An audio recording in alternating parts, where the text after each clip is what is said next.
grinding all my life. Sacrifice, hustle, pay the price. One slice, got to roll the dice. That's why all my life I've been grinding all my life. Look, I'm married to this guy. That's who I made my wife. Said I die alone. I told that bitch she probably right. One thing that's for sure, I'm a stranger to this life. Gotta take this full of Franklin and a shoulder full of strife. I don't know a nigga like myself. I say self-made, meaning I design myself. County jail fade, you can pull my foul yourself. Spot rag, swallow rocks, I'm getting high myself. Nah, damn right, I like the life I built. West side 60, shit, I might got killed. Standing so tall, I think I might got still. Legendary daughter like Mike, like Will. 96 Impala, thug like 4 wheels. Up against the wall, squabble at 5 tails. Like a motherfucking boss, ask me how I feel. Successful street nigga touching his first meal. All my life, grinding all my life. Sacrifice, hustle, pay the price. One slice, got to roll the dice. That's why all my life, I've been grinding all my life. All my life, grinding all my life. Sacrifice, hustle, pay the price. One slice, got to roll the dice. That's why all my life, I've been grinding all my life. I got everything I said I was gonna get on my kid. In addition to that fact, I'm real legit. I'm the shit now, according to the way that I'm positioned. In this biz, it looks like I'm just gonna keep on getting rich. Know the West Side RFCs is up. LAPD on my dick, I'ma squeeze a bus. If a rap nigga did switch cheese and bust. All this rap money, nigga, look, I need too much. Money, loyalty, and love in the dream and trust. You'll be switching up the players on your team too much. I need copy, that's my low, young Supreme, what's up? And we travel around the world, get cream, but what? Ain't you get off on whoever hustles, seem to crush? Las Vegas, strip hop, yeah, you creep the plugs. I'm glad I looking tough, all these singles stuff. If you send it, Mayweather, flee the scene with us. True story, all my life, grinding all my life. Sacrifice, hustle, pay the price. One slice, got to roll the dice. That's why all my life, I've been grinding all my life. All my life, grinding all my life. Sacrifice, hustle, pay the price. One slice, got to roll the dice. That's why all my life, I've been grinding all my life. Yeah. Yeah. Rest in peace to the legendary Nipsey Hussle. That was a dope blend right there. But anyways, wanted to build with y'all right quick.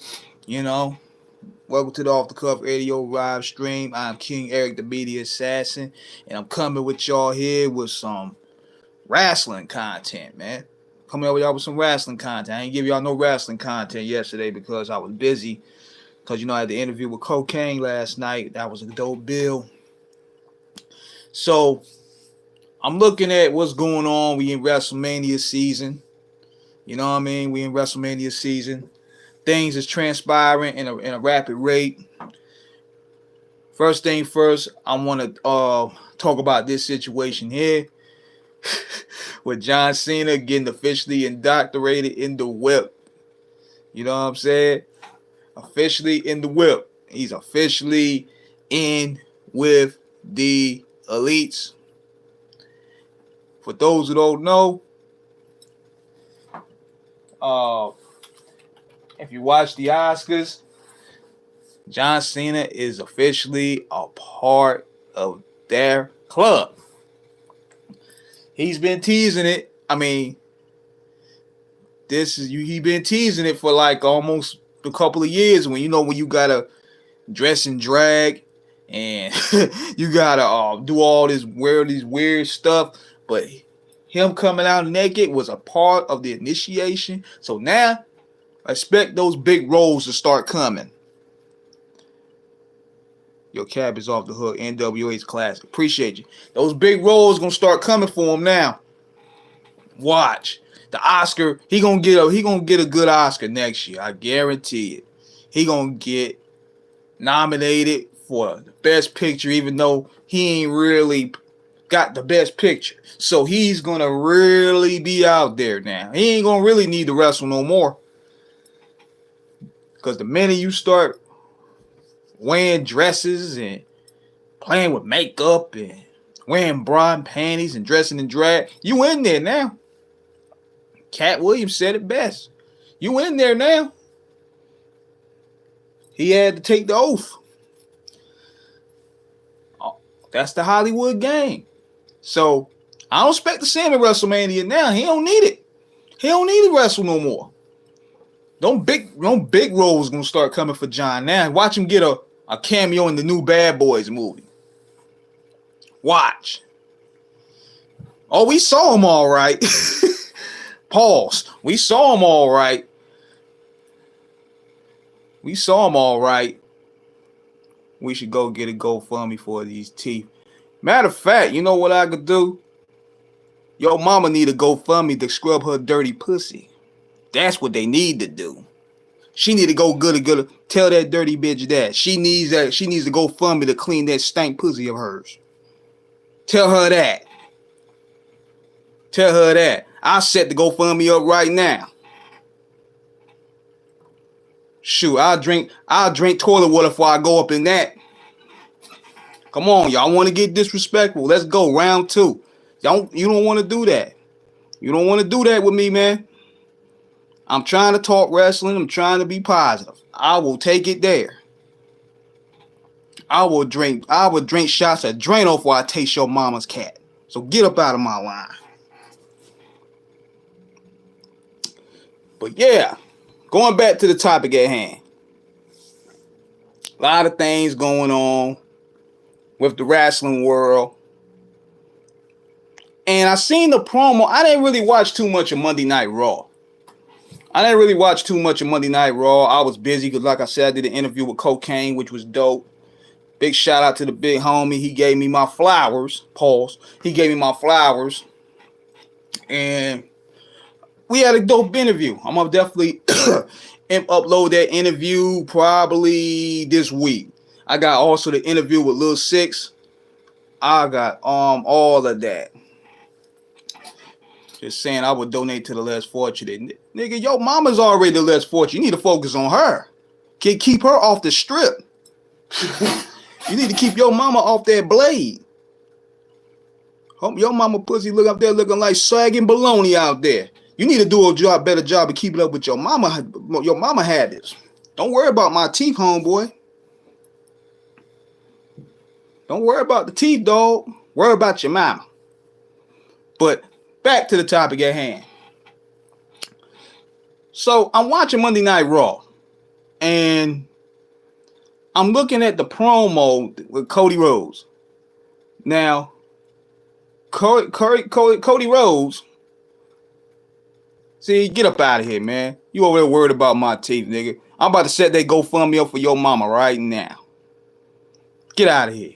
We ain't getting disrupted today. So, I'm looking at the promo, right? And I'm liking it. I think what he's trying to do, he's trying to show passion. But that crying shit, it ain't gonna get it done, fam. That crying ain't gonna get it done, man. Like, especially when you going toe-to-toe with The Rock. You going toe-to-toe with Roman Reigns. You going toe-to-toe with those guys on the stick, Pauls. Dude, you can't be crying right now. You cry after you win. You know what I'm saying? You cry after you win. Don't cry now. Dude, The Rock gonna tear this dude up. Another 15-minute promo of The Rock coming. You know what I'm saying? I'm liking the build of this, though. I'm liking the build of this. They're building up what's going to be a good WrestleMania.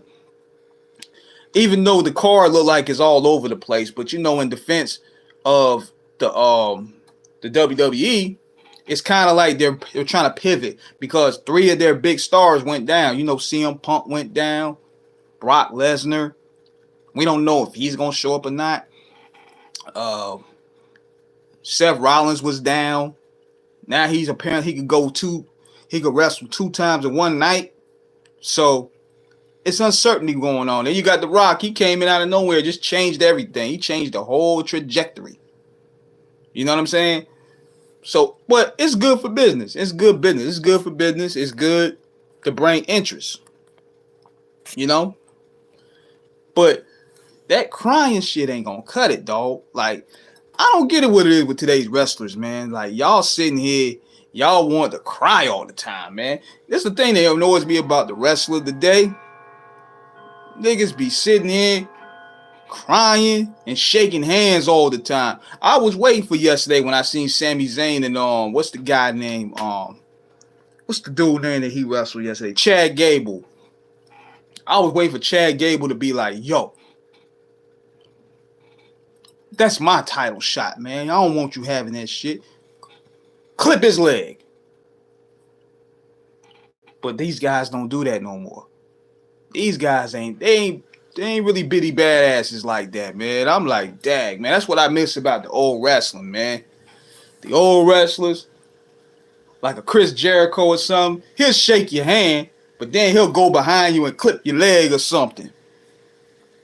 These new wrestlers, they too friendly, man. Like, all that shaking hands and hugging. Man, forget all that, man. A lot of them don't really want that heat, though. Whoever could be the biggest heel can go ahead and cost Cody the belt. Whoever costs Cody the belt will be the biggest heel in the industry. Somebody got to have the balls to do that. You know what I'm saying? Somebody got to have the balls to do that. So, I'm still looking forward to WrestleMania. I'm very excited about that. It's some things that needs to be worked on, though. You know, what's good? What's the wrestling topic? I was looking at Cody Rose's promo, man. I don't know if Cody Rose is the guy. That's the thing. I don't know, man. I really don't know. I mean, over the tribal chief? You gonna put this dude in here crying? I don't know, man. I don't know here's the thing. And this is how wrestling fans are. They're gonna turn on Cody within the first 3 to 4 months. And then they're gonna be like, well, we want Roman Reigns back. They will complain about Roman Reigns now. Man, this bloodline storyline is carrying the industry right now. They don't want to end it. I don't blame them. It's drawing too much money. Roman Reigns is big fight field. The only thing is now, it seemed like to me, last year when they had WrestleMania, I'm thinking they was going to pull the trigger last year. But they called cold feet. Vince McMahon came back into power. So what they did was they didn't pull the trigger. They let Roman keep it. And you notice afterwards, I watched his promo too. I looked at it as a story is different from Daniel Bryan back. I think the fans will turn. They will. They will turn on him. Because at the end of the day, see, the wrestling fans today were different from the wrestling fans back in the day. See, people want to compare this to Stone Cold in 98. It's not like that. Because the difference between Stone Cold in 98 and Cody Rose today, their opponent wasn't drawing money. Shawn Michaels won't draw no money. Roman Reigns is drawing money. What are you looking for? Shampoo? It's in the cabinet. In the bathroom. Yeah, it's yeah, but he's drawing money at the end of the day. And now they're stuck in a situation where, do we leave this situation that Roman Reigns has set us up with? We eating good off this bloodline thing, and we go with Cody Rose? The problem is too with Cody Rose is this: it ain't Cody Rose himself. Is who can he feud with to build that heat off him without him becoming John Cena 2.0? They don't have any strong heels in today's wrestling economy, unfortunately. He beats Roman Reigns. Where does he go next? Who does he feud with next to draw that big money? That's the problem. That's the problem they set up with. And even Roman Reigns went. Who is left for Roman Reigns? That's a problem. This is the problem right here. And Cody done beat Seth. Cody, I think, beat Drew McIntyre. Cody, I think, beat Brock Lesnar. He done beat who else? Shinsuke. Who's left? That's a problem. Going forward after WrestleMania. That's what they gotta think about now. See, this is the thing. The company always books themselves in a corner. To where now, if Roman wins, who's left next? Who's left to face him?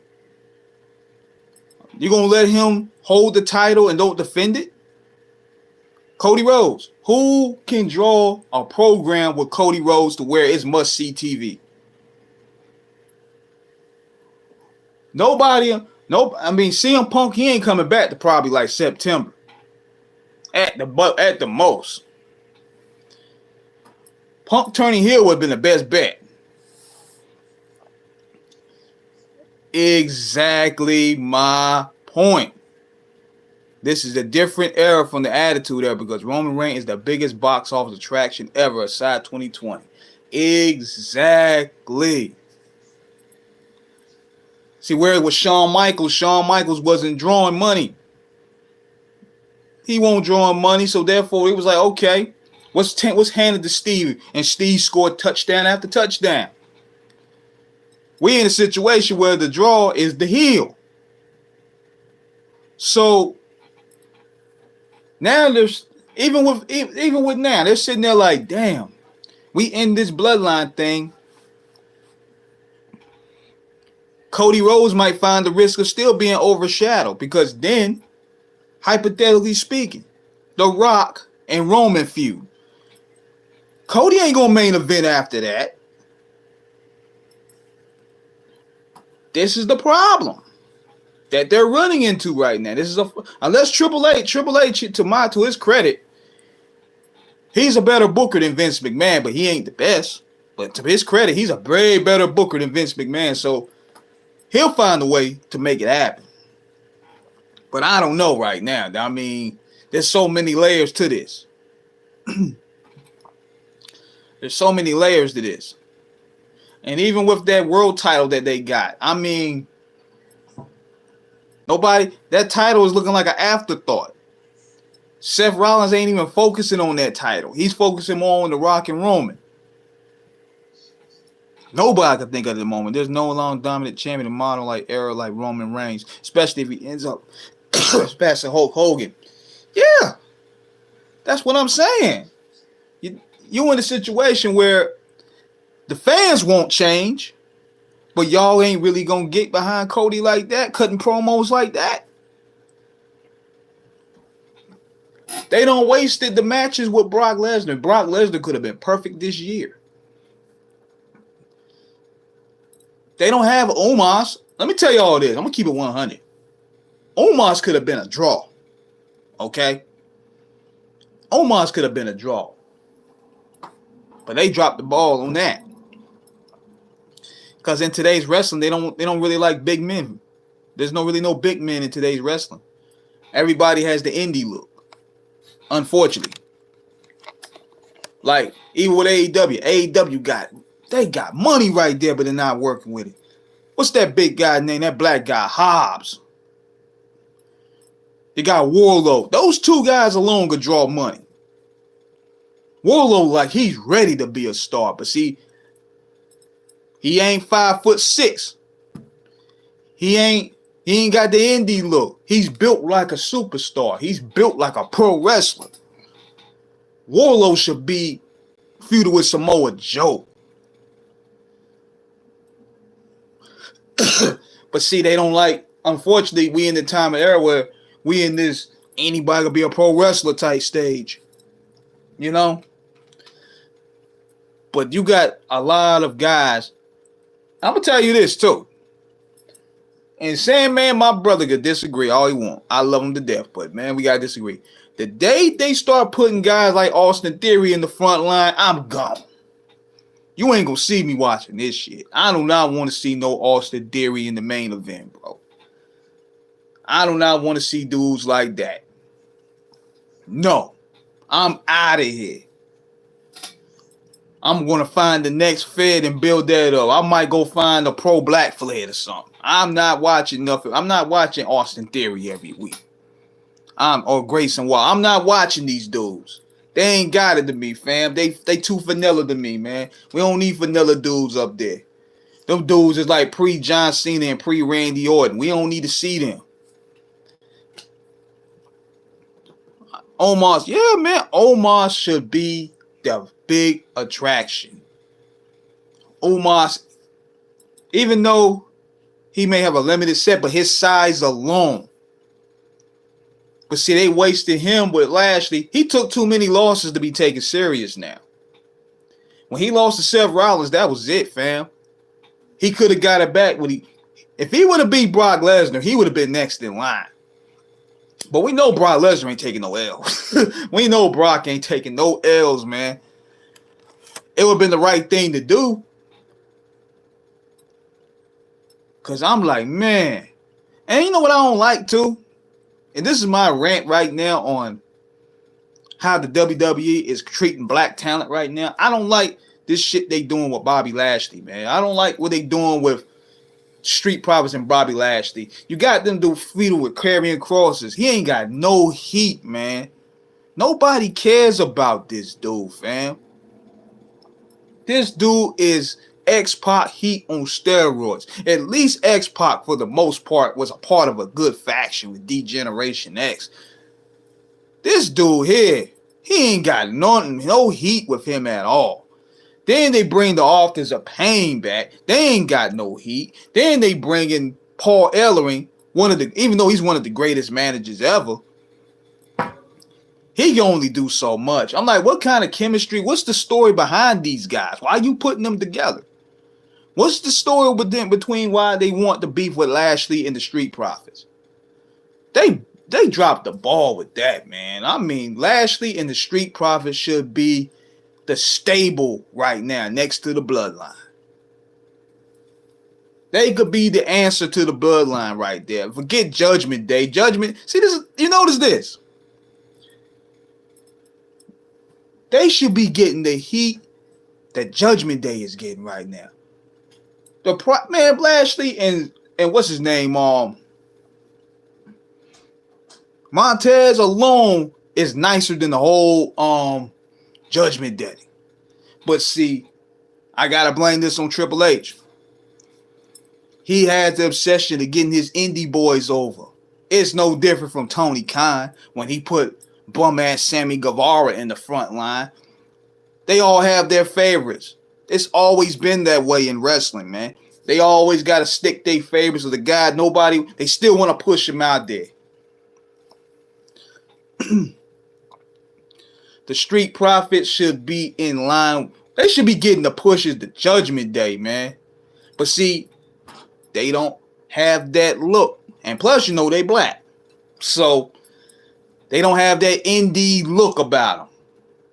And Damian Priest, he cold, man. He cold as ice right now. He cold as ice right now. He just carrying that briefcase around like just for nothing.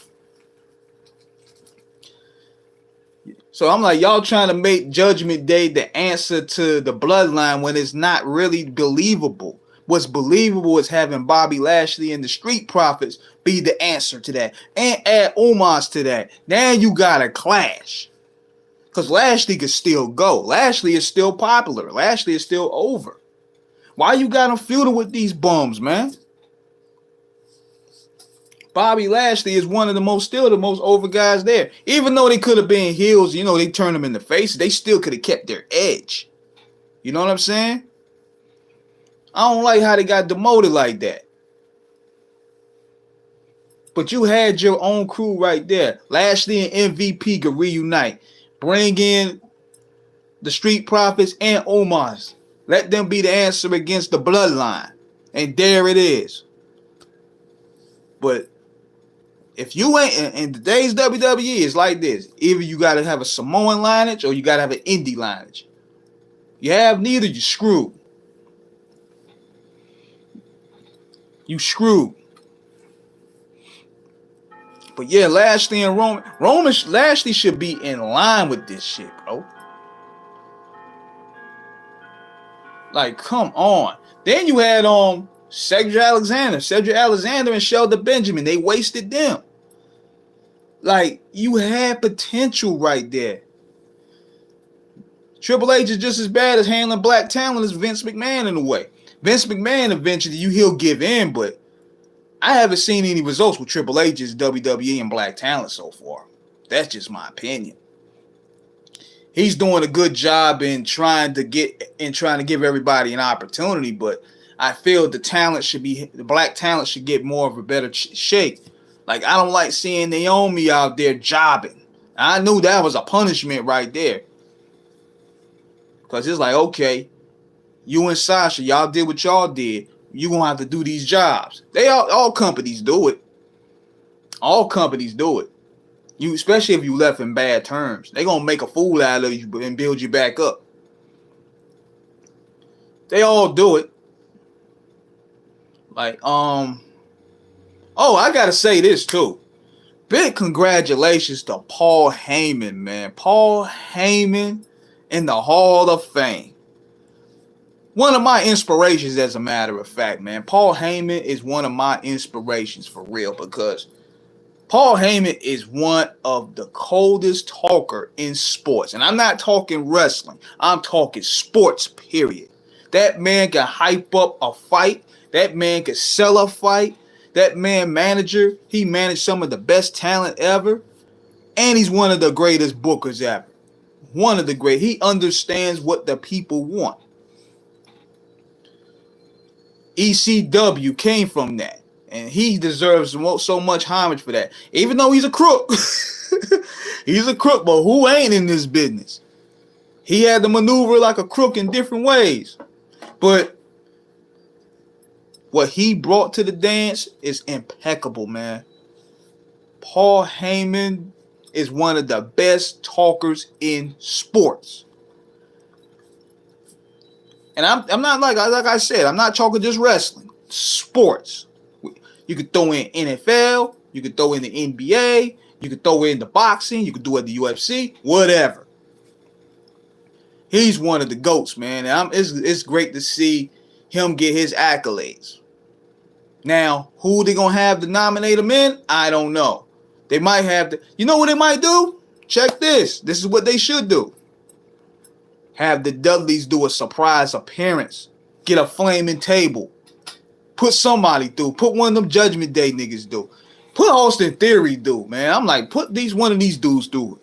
Put one of these dudes I don't care for through that table.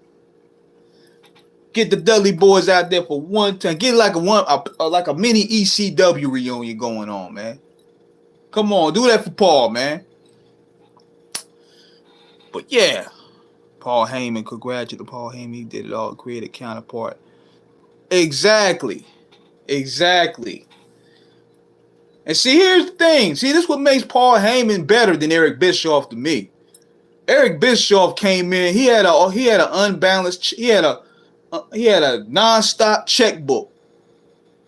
You know what I'm saying? He came in the game using Ted Turner money to get talent. He had to steal talent from different feds. No different Vince McMahon. He stole from Paul Heyman. But Paul Heyman, he came in, started the Renegade League with no money. He gave creative freedom to a lot of the talent and helped them build characters. He helped them develop characters. He let them develop the extreme style. He knew how to tell stories. Bischoff didn't know none of that shit. And it shows. Look at, he knows in terms of finances, like he lucked up on the NWO. And even the NWO was a total jack of the Japan angle. He lucked up on Scott Hall and Kevin Nash because, you know, he had that checkbook. He lucked up on Hulk Hogan. Hulk Hogan basically ran WCW, if you want to be technical. Eric didn't have nothing to do with a lot of that shit. He wasn't really in the mix like that. He knew how to get talent, but he didn't know the ins and outs of what way make the talent work. Now, he understood to a degree, but you had Hall and Nash. Scott Hall is probably one of the best bookers there too. Scott Hall, he gave a lot of ideas out there. Like he gave Sting the Crow idea. He gave the NWO his name. Rest in peace, Scott Hall, one of my favorites. Hogan and Nash basically ran that company. Eric Bischoff just went on for the ride. He was the Tony Khan of his time. He was the Tony Khan before Tony Khan, so to speak. Exactly. Rucked up on Randy Savage too because Hulk had the book. He had the book. So he can't be compared to Paul Heyman because Paul Heyman built his talent off scratch. He took all guys, fat guys, out of shape guys, skinny guys, guys that had a bad reputation and made them stars. He didn't luck up on a Hulk Hogan like Eric Bischoff did. He didn't luck up on it. He lucked up on Savage. Those guys was already built names. All he had to do was put another paint job to it. Heyman, he went from the bottom. Paying out of pocket. He did all that himself along with Tommy. He had the wrestlers helping out. Tommy Dreamer, Bubba Dudley, Taz. They all helped out in trying to get that thing going. Bischoff had millions of dollars from Ted Turner, man. He was already in. He gave some ideas here and there on how to cut costs on certain things. But he lucked up, man. He lucked up on all that shit. So people sitting there. So you know Eric Bischoff, considering today's economy and today's society, he's going to try to big himself bigger than what it is. But that's exactly what it is. Shit. Diamond Dallas Page, it was his idea to bring Scott Hall and Kevin Nash up there, I believe. It was Sting's idea to bring Lex Luger back. You ain't had no hand into that. You didn't want to mess with. You didn't want to bring Lex Luger back because you and Luger fell out. So that's what that's all about, man. Yeah, he on his podcast, he gonna overprop himself, but we know the real. We know the real behind it all. But anyways, how old are you, brother, man? Man, I'm 41 years old, man. I turned 41 in July. Yes, sir, man. So, going back to what I was saying, though, I'm hoping... Hold on. He had some ECW originals like Raven, Two Cold Scorpio, Sandman, Dudley Boys, Rob Van Dam. Yo, Bischoff had all those dudes. And he ain't know what to do. They go to ECW. He works with them. And he rebuilds them. He repackages them. And those guys are stars. I like the level of you. You still got it, big homie. Appreciate you, man. Salute, brother. Good point, man. Because Eric Bischoff had all these guys and he ain't know what to do with them. He ain't know what to do with them. But he gonna get on this podcast. He gonna overprop himself. But come on, man. You couldn't do none of that shit without Ted Turner's checkbook, man. Cut it out. Cut it out. But to his credit, he gave us a lot of great television, man. I give him credit. I give him credit for this. Now, this I will give him credit for. He went toe-to-toe with Vince McMahon and smoked Vince McMahon out. I will have to give him that. He gave Vince McMahon the smoke. He kicked Vince McMahon ass for 80 weeks. Almost put the WWE on the shelf. I got to give him some credit for that one, man, because he took on Vince McMahon, because Vince McMahon is ruthless. Vince McMahon ruled the room with an iron fist. He took Vince McMahon on. I give him credit for that. Paul Heyman probably could have, but he didn't have the money. He took Vince McMahon on. He took on that dragon and won. But it didn't last long. Lasted about a good 2 years. But I give him credit for that, man, because a lot of promoters couldn't do it. He had the money, he had the talent, and he took it on without fear. I give him credit. I'll give him all types of credit for that. That what made the 90s so special, man. Him and Vince McMahon's war. Yes, sir. So, yeah, let me get up out of here. About to get this interview. I'll see y'all later.